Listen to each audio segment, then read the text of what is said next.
In the bustling city of Tokyo, where neon lights flicker and the streets never sleep, lived a man named Hiroshi Tanaka. Hiroshi was not just any man, he was a fighter, driven by an insatiable thirst for battle.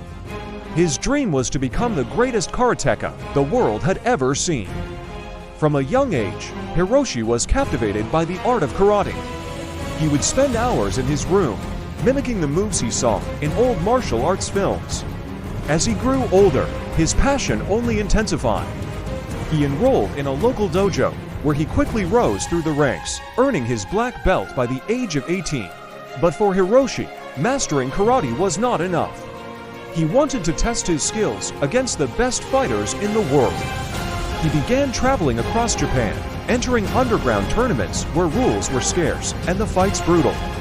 His reputation as a fierce and unstoppable fighter grew, and soon he was known as the Dragon of Tokyo.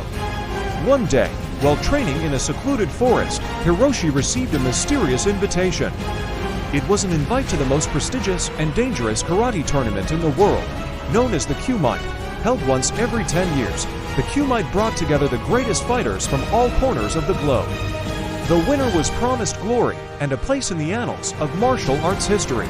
Determined to prove himself, Hiroshi accepted the challenge. The tournament was held in an undisclosed location deep in the mountains. Fighters from various disciplines gathered, each more skilled and deadly than the last. The atmosphere was thick with tension and anticipation. The first round of the Kumite was a test of endurance and skill. Fighters had to navigate through a gauntlet of traps and obstacles while engaging in relentless combat. Hiroshi's agility and precision allowed him to outmaneuver his opponents and emerge victorious. As the tournament progressed, the battles became more intense. Hiroshi faced opponents who tested his limits, pushing him to the brink of exhaustion. But with each victory, his determination only grew stronger. He knew that he was on the path to greatness. The final match of the Kumite was against a fighter known as the Shadow, a master of stealth and deception. The Shadow was feared by all, his movements swift and deadly. The fight was a dance of death, each combatant striking with lethal intent. The crowd watched in awe as Hiroshi and the Shadow clashed, their skills evenly matched. In the heat of the battle, Hiroshi remembered the teachings of his old sensei. The true strength of a warrior lies not in his fists, but in his heart and mind. With renewed focus, Hiroshi tapped into his inner strength.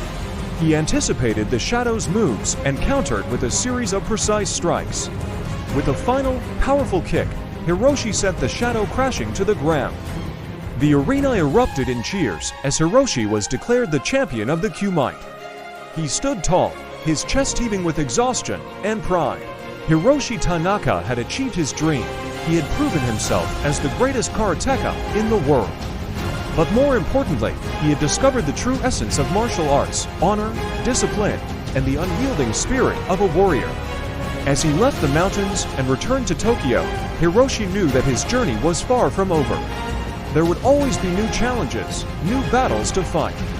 But he was ready, for he was the Dragon of Tokyo, and his legend had only just begun.